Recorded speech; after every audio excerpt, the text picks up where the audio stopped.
ká ṣe ra wa ní ṣọ̀kan. Tó bá dàrú o, àwa ló máa kàn èèyàn. Ọmọ Nàìjíríà èèyàn. Ẹ má má bí wá.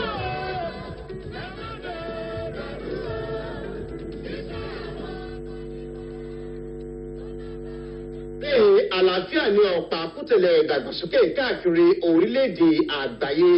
Ìdí nìyí tí a ṣe kí ń káàbọ̀ sórí àkànṣe ètò tí a fi sórí àyájọ́ ìbágbépọ̀ lálàáfíà káàkiri orílẹ̀-èdè àgbáyé. Gbogbo ọjọ́ kẹrìndínlógún oṣù karùn-ún ọdọọdún ní àjọ ìṣọ̀kan àgbáyé ti yà sọ́tọ̀ láti ní àlàáfíà káàkiri orílẹ̀-èdè àgbáyé sọ wípé ilẹ̀ wa Nàìjíríà náà wà nínú àjọ ìṣọ̀kan àgbáyé. Ohun tí wàá ṣe pàtàkì jù ń bẹ̀ náà ni wípé gbogbo oṣù karùn-ún yìí náà ni a lè máa fi sọrí ìbágbépọ̀ ní àlàáfíà. Yorùbá bọ̀ wọ́n ní ọ̀rọ̀ báyìí ní yọbì lápò, ọ̀rọ̀ náà ní yọ oògùn kúrò lápò, ọ̀rọ̀ náà sì ni àfi yọ idà kúrò lápò. Àyájọ́ tọdún ní ohun tó dá lórí ni ìgbógun ti sísọ ọ̀rọ̀ kò bá kún gbé. Bẹ́ẹ̀ ni ìgbógun ti sísọ ọ̀rọ̀ kò bá kún gbé, ending hate speech in Nigeria. Àjọ tó ń rí sí ìdájọ́ òdodo, ìdàgbàsókè àti àlàáfíà, Justice Development and Peacemaker Center JDPMC ti ìjọ Kátólíìkì lẹ́kùn Òṣogbo pẹ̀lú àjọṣepọ̀ àjọ Beyond Conflict àti Peace Initiative Network ni wọ́n ṣe onígbọ̀wọ́ ètò yìí.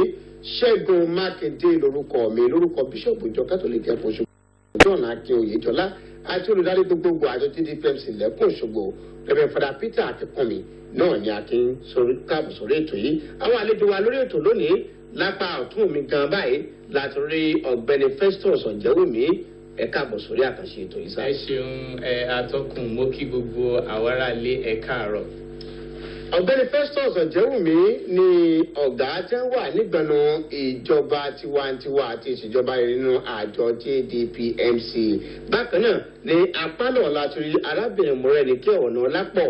Àwọn ni ọ̀gá tí wọ́n wà nígbànú ìdàgbàsókè ìgbèríko àti iṣẹ́ àgbẹ̀ nínú àjọ JDPMC. Arábìnrin Ọ̀nàọlápọ̀ ẹ káàbọ̀ sórí ètò. Ẹ kú ilé olóòtú, mo ti kí gbogbo àwọn tó ń wò wá nílé. Ẹ káàárọ̀, ẹ kú ojúmọ́. Tó wà láfíbọ̀ láfètò ṣe torí tá a bá ń sọ̀rọ̀ nípa àlàáfíà, tá à ń sọ̀rọ̀ nípa afẹ́ gbógun ti ọ̀rọ̀ kòbákùngbé láwùjọ wa. Kì í ṣe àwa Yorùbá nìkan ni à ń sọ̀rọ̀ kòbákùngbé, kì í ṣe àwa Yorùbá nìkan là ń gbọ́rọ̀ kòbákùngbé. Aláfíbọ̀ ni a ó máa fi ṣe lédè Yorùbá àti èdè Gẹ̀ẹ́sì.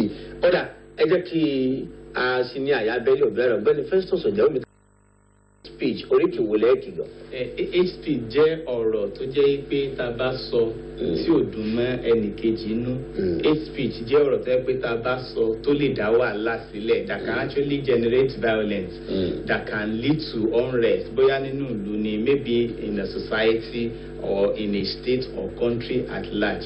Hate speech is something that can bring about hatred, pé tó lè fa ìkùnsínú, it can bring about destruct. Àwọn ọ̀rọ̀ kan wà tẹ́gbẹ́ bá sọ sí mi. Èyí sọ̀sọ́ wáyé gan. Tó jẹ́ pé ó lè di pé à ń lura wa tàbí kí n má nífọkàntán nínú yín mọ́. So any speech that can actually bring about violence òun là ń pè ní hate speech. Tó a dúpẹ́ lọ́wọ́ lọ ṣe láfikún kan kó tó di pa máa béèrè pé kí n á rí táàkì mọ̀ pé hate speech ni. Tí a bá ń sọ̀rọ̀ nípa hate speech, we can refer to a speech that can incite hatred. A speech, yes, a speech that can incite anger in other person. A speech that can dehumanize. A speech that can humiliate others. So ọ̀rọ̀ tí ènìyàn sọ tó jẹ́ wípé nígbà tí ẹ sọ, ẹni tí ẹ sọ sí kò mú inú rẹ̀ dùn. Ọ̀rọ̀ tí ẹ sọ nígbà tó jẹ́ wípé nígbà tí ẹ sọ, ẹni tí ẹ sọ sí yẹn ó mú kí ọgbẹ́ ọkàn kí ó bá. Ọ̀rọ̀ tó jẹ́ pé téèyàn bá sọ tó lè dá ilé rú, tó lè dá àwùjọ rú, tó lè dá omi sí àlàáfíà ìlú àti agbègbè rẹ̀, òun là ń pè ní hate speech. Ọ̀dà kí ni àwọn kan tí a rí gọ̀gọ̀gọ̀gọ̀ tá a fi hàn pé lágbájá ti sọ̀rọ̀ kòbákùngbé. ẹ ṣe tí a bá ń sọ̀rọ̀ wípé èèyàn ń sọ̀rọ̀ kòbákùngbé tí a bá wò ó téèyàn méjì tí wọ́n bá wà papọ̀ tí wọ́n bá jẹ́ ọ̀rẹ́ wọ́n ní mọ̀wà fóníwà òun ló ń jẹ́ ọ̀rẹ́ jọ̀rẹ́ bóyá nígbà tí ẹni yẹn tẹ́ bá ń sọ̀rọ̀ tínú rẹ̀ ń dùn tẹ́ ń sọ̀rọ̀ tí ó wà in line pẹ̀lú yín but suddenly tẹ́ ẹ sọ̀rọ̀ kan tẹ́ wá rí i pé ojú rẹ̀ fàró tàbí tó sọ fún yín pé ọ̀rẹ́ ibi tó sọ yẹn tó sọ̀rọ̀ dé yẹn ó tó gẹ́ tàbí tí ẹ rí wípé inú bí ẹni yẹn tàbí tó jẹ́ wípé ẹ ti kan irú ẹni bẹ́ẹ̀ ẹ ti kàn ní egbò tàbí irú ọ̀rọ̀ bẹ́ẹ̀ tẹ́ rí pé ó ti mú kí ariwo tàbí ìjà kó fẹ́ máa súyọ irú ọ̀rọ̀ bẹ́ẹ̀ ò ní à ń pè ní kùnbákùngbè. Alfonso. láfikún tẹ́ sọ when you are giving false information when you are actually giving false facts when you are actually giving false facts about a particular bí o ṣojú yín ọ̀rọ̀ tẹ́ ẹ̀ rí ọ̀rọ̀ tó yẹ pé ẹ̀ ṣètò pinpin tẹ̀kàn déédéé sọ ohun tó ṣẹlẹ̀ ní so when you are falsifying information so to say when you are giving false impression of a particular situation tó dẹ̀ lè jẹ́ pé it can indict others those are the things that we pé definitely o hate speech lélẹ̀ ọ̀rọ̀ tó yẹ pé ẹ gbọ́ inú yín ò dùn ọ̀bọ̀yẹ rí ẹ̀ka tó tako believe the general acceptable standard of living so a lè sọ pé ìyẹn náà is what hate speech. ọ̀dà kí ni láríjà gbé pọ̀ pẹ̀lú àlàáfíà gan kí láà ṣe tá a fi gbé pọ̀ pẹ̀lú àlàáfíà. ẹ ṣe tí a bá ń sọ̀rọ̀ nípa gbígbé pọ̀ pẹ̀lú àlàáfíà ń fẹ́ ká mọ kinní kan ní tá a bá ń sọ̀rọ̀ lórí ọ̀rọ̀ kùnbákùngbé à ń sọ à ń kọ́ à ń wù ní ìwà mẹ́tẹ̀ẹ̀ta yẹn òun ni níbẹ̀ ni ohun kùbákùngbé ló fi ń ṣe kí ni ló fi ń jẹ jáde afẹ́kàmù tó yẹ lómi wà ló lè máa rò pé ká sọ̀rọ̀ lásán ni ohun tí a kọ́ ń kọ́ ohun tí a wù nínú ìwà tí a sọ tí a fara sọ sí èèyàn ń kọ́ so àwọn nǹkan wọ̀nyí ó lè ṣe okùnfà ìwà ìsọ̀rọ̀ kùbákùngbé tá bá wá ń sọ̀rọ̀ lórí pé àwọn ẹgbẹ́ ṣe sọ àwọn ìbéèrè. ẹ pé kí ló what is to living together peacefully in a society. tí a bá wo ohun tí ó rọ̀ mọ́ wípé ká gbé papọ̀ ní àlàáfíà ní àwùjọ wa a rí wípé èkíní ó rọ̀ mọ́ wípé ká gbọ́ ara wa yé olúkúlùkù ló ní individual differences. Every person, every individual born has his own peculiar nature. Ó ní peculiar value. Ó ní àwọn nǹkan tó jẹ́ wípé ẹnìyẹn hold on to. So nígbà tí a bá ń bá tí ìbáṣepọ̀ ní àlàáfíà tó bá máa a gbọ́dọ̀ rí wípé we hold on to the value that person, that particular person to hold on to. Ìyẹn àkọ́kọ́. Èkejì náà ni wípé a gbọ́dọ̀ mọ rírì òmíràn. Bóyá wípé ó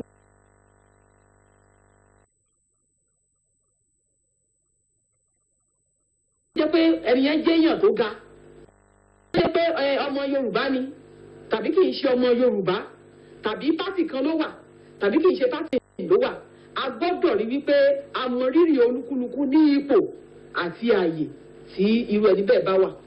ọ̀dà ọ̀gbẹ́ni Festus Ọ̀jẹ̀wùmí pété báyìí sọ pé a yàtọ̀ síra wa pé táyé kẹta ìyá kan náà gan ìwà wọn yàtọ̀ ṣé ó wá ṣe é ṣe fún wa láti gbé pọ̀ lálàáfíà. ó ṣeé ṣe ability to understand ourselves. tèmi àti yín bá jọ ń gbé pọ̀ kí n rò pé kí ni tí mo lè ṣe tó lè bí yín nú n tó lè ṣe tó lè bí mi nú nìyí o n tó lè sọ tó lè jẹ́ kí inú bí mi lélẹ́yìí o tí a bá ti mọ̀ yẹn fúnra wa ó ṣe ṣe ká gbé pọ̀ pẹ̀lú àlàáfíà tábà tí mo pé ẹ má jẹ́ n kọjá àyè mi invert gan nínú ìdílé take for instance bóyá láàrin ọkọ àti ìyàwó if we actually understand ourselves that this is what I must not do this is what torí Ọlọ́run dá wa lóríṣiríṣi we have individual differences bí wọ́n ṣe sọ Ọlọ́run dá wa lóríṣiríṣi tó lè bí yín nú ó lè má bí mi nú nǹkan kékeré tèmi kan lè wò pé n tí ò ní túmọ̀ ó lè jẹ́ pé nǹkan pàtàkì lọ́dọ̀ títí yín and that is why we need to be cautious we need to know how we be expressing ourselves a gbọ́dọ̀ máa mú ọ̀rọ̀ tó máa tẹnu wa jáde kò gbọ́dọ̀ jẹ́ ọ̀rọ̀ àlùfàǹṣá tó jẹ́ pé ó lè dá wàhálà sílẹ̀ pé èmi mo lè sọ̀rọ̀ tó bá wù mí èmi ni mo lẹ́nu mi tó bá wù mí mo lè sọ kò yẹ kó rí bẹ́ẹ̀ we must be living our lives láti rí i pé a fi ìgbádùn títí wa ká fi affect ìtọ́mọnìkejì wa. ẹ jáwé orí ẹ̀rọ ayélujára social media tí à ń sọ̀rọ̀ yìí ti gbàlódé gbogbo ẹ̀ ló ti doníròyìn báyìí lórí social media àbí tí kò bá sí Facebook tí ò sí Twitter tí ò sí ní Instagram tí ò sí gbogbo èèyàn ní tí wọ́n sọ pé eléyìí náà pa kún ọ̀rọ̀ kò bá kún gbé káwọn èèyàn sọ kì í tán kọ́ kì í tán sí gbọ́ tán ká. bẹ́ẹ̀ ni atọ́kùn ó pa kún lọ́pọ̀lọpọ̀ tẹ́ bá wo ọ̀rọ̀ social media tá à ń sọ ìgbékalẹ̀ rẹ̀ a rí i pé ó dára lọ́pọ̀lọpọ̀ nítorí pé pàápàá ní àkókò yìí a ti wà ní digital age tó jẹ́ wípé láti gbọ́ ìròyìn láti gba ìròyìn láti gba àwọn ìròyìn òkèèrè pé nǹkan báyìí bí nǹkan báyìí ṣe ń lọ ni ó rọ̀ wá lọ́rùn ṣùgbọ́n nígbà tí a bá ń fọn rere àwọn ìròyìn irú ìròyìn wo là ń fi ránṣẹ́ irú ọ̀rọ̀ wípé ọ̀pọ̀lọpọ̀ ló ti ń lo àǹfààní yìí láti máa sọ láti máa polongo àwọn ìròyìn láti máa ṣe ohun tí kò ṣe kí ni ohun tí kò wà ní ìbámu so social media pàápàá láàárín àwọn ọ̀dọ́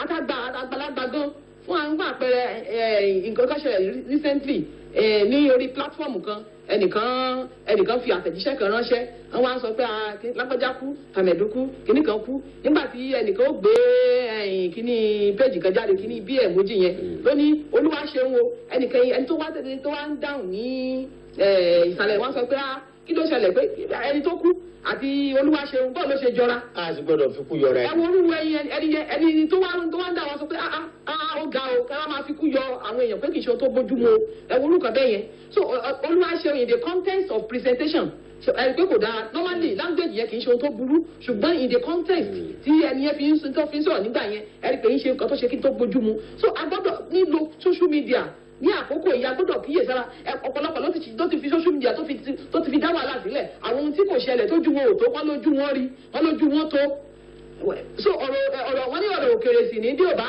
ní yóò ṣe kí n yóò lé kan so àwọn tá à ń lo social media a gbọ́dọ̀ gbìyànjú láti rí wípé a ṣe ohun tó tọ́ láti mọ̀ rí wípé a fi àwọn ìròyìn tá à ń fi ṣe àtẹ̀jíṣẹ́ ká má fi dá wàhálà ká má fi dá omi àlàáfíà àwùjọ wa ilé wa orílẹ̀-èdè wa ká má fi dàrú. so adúpẹ́ lọ́wọ́ Ọlọ́run bó láti wá sàmójútó ọ̀rọ̀ kò bá kún gbé lórí ẹ̀rọ ayélujára tá à ń sọ social media yìí. kí n tó dá ìbéèrè yín social media on its own kò burú bó bá ṣe ń lò la gbọ́dọ̀ wà very careful there is nothing bad about social media has come to stay ṣùgbọ́n a gbọ́dọ̀ mọ̀ bá a ṣe ń lò so ọ̀nà tá a fi lè wá ṣe àmójútó ẹ̀ ni wípé ká ṣe something like sensitization for people on how to use it. èmi máa ń sọ fún àwọn youth bí akẹgbẹ́ mi be careful of what you post on the social media because you are actually the product of what you post. mo rántí fún àpẹẹrẹ à ń ṣe ìfọ̀rọ̀wánilẹ́nuwò fún iṣẹ́ níbi iṣẹ́ wa lọ́jọ́ kan àwọn tó wá n ta ṣe ní pé la bá login sí Facebook wọn a login sí Twitter wọn and wo okay for the past 2-3 years kílẹ̀ tí ń post gan so we saw a lot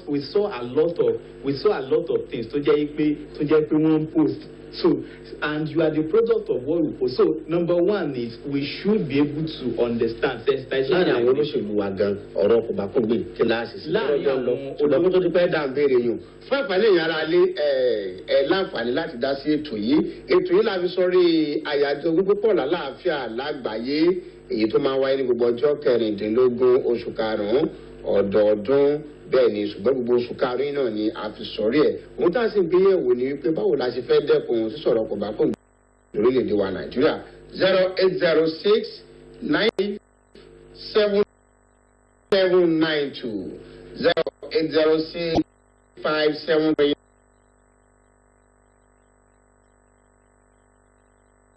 nípa ti tolóò àwọn olóṣèlú wa yẹn is very important because ọ̀pọ̀lọpọ̀ gbà ní tó yẹ pé wọ́n á fi tó yẹ kán láti dé kò yẹ ká wọ́n fẹ́ tẹ́lẹ̀ wọ́n máa palàpalàpá. láti dépò kò yẹ ká máa sọ yìí pé it's like pé mo fẹ́ ga kí n wá gérí àwọn tó kù kò yẹ kó rí bẹ́ẹ̀ láti dé ipò kò yẹ kó di pé àwa wọ́tà ẹnìkejì wa lábẹ́ ní kí ni kò lè ṣe báyìí kò lè ṣe àwọn ohun tó ṣe campaign normally. orí apẹkùn sí ìdírọ̀. ṣé kí la fẹ́ ṣe nta fẹ́ ṣe ẹ jẹ́ ká fi issue of hate speech sílẹ̀ let's address the situation as it were. tó ẹ láti kó kàtẹ́ bẹ́ẹ̀ ṣe ń lọ. ohun tí wípé ẹgbẹ́ sọ̀rọ̀ tí àlàáfíà ò bá sí ní ìlú ṣèlú ṣiṣẹ́ pẹ̀lú ìbá.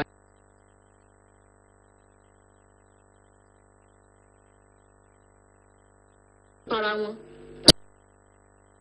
kí lorúkọ ẹ̀ tí wọ́n ń ṣe nǹkan ẹ̀rí wípé ẹ̀mí tó bá lọ irú ìdílé tó bá bà ní àsìkò náà wọn ò ní gbàgbé wájá ló ṣe kí. tó à ń rọ̀ wá pé a ti ń gbọ́ pé a lo ahọ́n wa ní torí pé ohun kó sọ ká mọ̀ wípé ẹyin lóhùn tó bá ti fọ́ ó parí kò ṣeé kó tó ẹ jẹ́ ká gbogbo wa pátápátá àti àwọn tó ń gbọ́ wa nílé àtọ̀dọ́ àtàgbàlá pátápátá dá ní ẹ̀rọ ìléwọ́ tá a fi ń fọn rere ìròyìn ẹ jẹ́ ká kíyèsí ohun tá à ń kọ. ẹgbẹ́ ẹ̀rọ ìbánisọ̀rọ̀ tẹ́ pé 806-9573792 0806-9573792 ọ̀dà àwọn ọ̀nà wo la lè gbà láti dẹ́kun sísọ̀rọ̀ kò bá kún gbé láwùjọ wa yìí.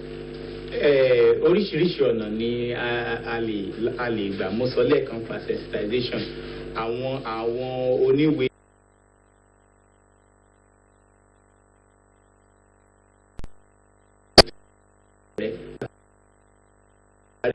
chipping ọ̀rọ̀ kan pé sọ ẹnu rẹ o má sọ̀rọ̀ tí ó dá wàhálà sílẹ̀. àwọn bí a máa sọ pé káwọn bá sọ̀rọ̀ ẹnu àtàṣọ.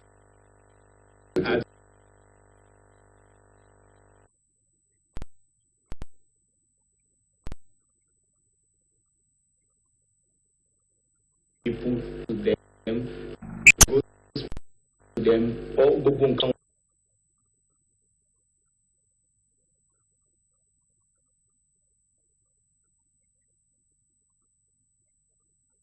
lórílẹ̀-èdè wa.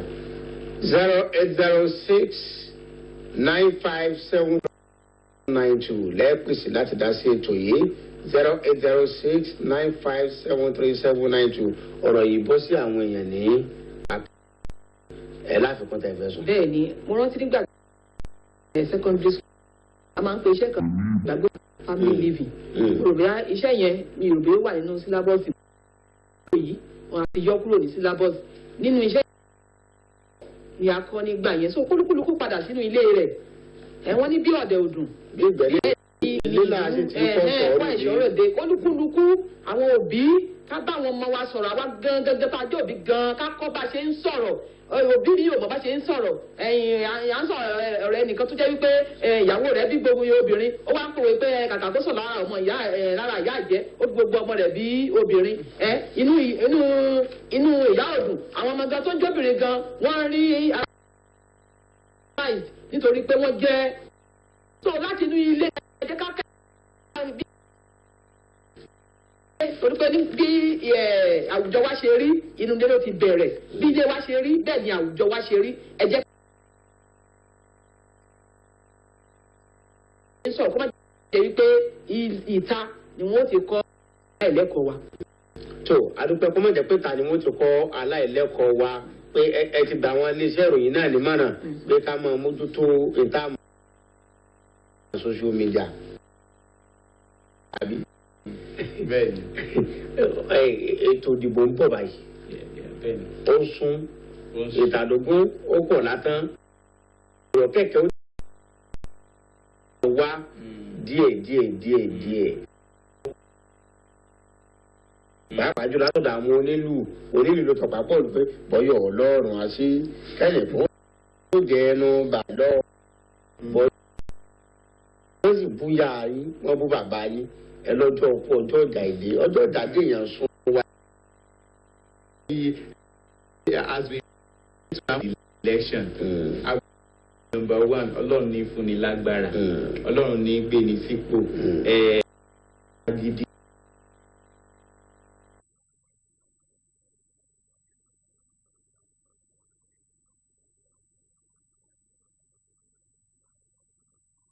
Òyì tó ń bí o kò gbọ́dọ̀ pariwo, kò gbọ́dọ̀ dárí, kò gbọ́dọ̀ ní ìrọwọ́ sọ̀rọ̀ torí ibi tí ò bá ti sí àlàáfíà ẹ má jẹ́ àtàrà kò lè sí ìdàgbàsókè kankan.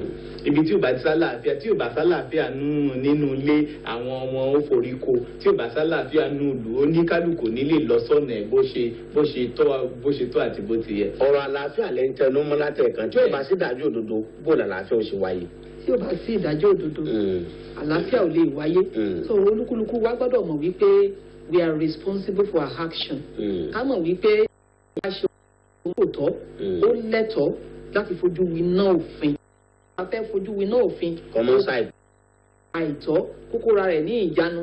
Bí ọlọ́pàá bá dẹ́dọ̀ yín tó bá fẹ́ mú yín, yóò sọ pé ohunkóhun tẹ́ bá sọ ní lọ́wọ́lọ́wọ́ ni wọ́n fi ṣe ìdájọ́ yín ní tó túmọ̀ sí pé ọ̀rọ̀ ẹnu ò ní agbára. Kúlúkúlùkù ká kó ẹnu wa ní ìjà pàápàá ní ìkóríta tí orílẹ̀-èdè wa tí àwùjọ ṣe kí.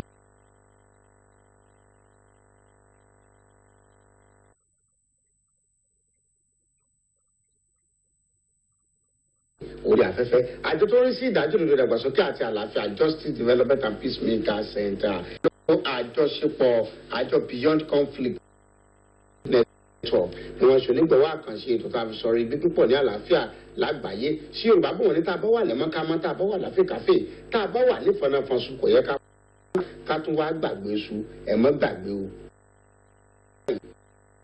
Kò yẹ ká máa sọ lẹ́nu wa kò yẹ ká sọ̀rọ̀ jàmbá.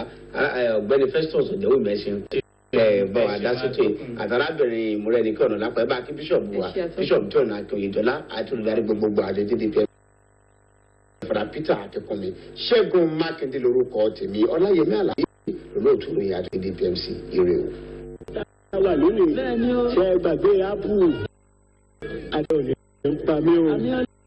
Olóṣèlú báṣabàṣá ni Abdulsalam Abubakar ṣe ẹja máa tẹ̀síwájú gbogbo alamọ ikú tó pa Abíọ́lá náà tó ṣokùnfà democracy eré ni àwàdà ni Abubakar ọjọ́ gẹ́gẹ́ bí ààrẹ tá a dìbò yàn ẹ má jẹ́ àgbàgbé nítorí wá sí lásìkò democracy yìí.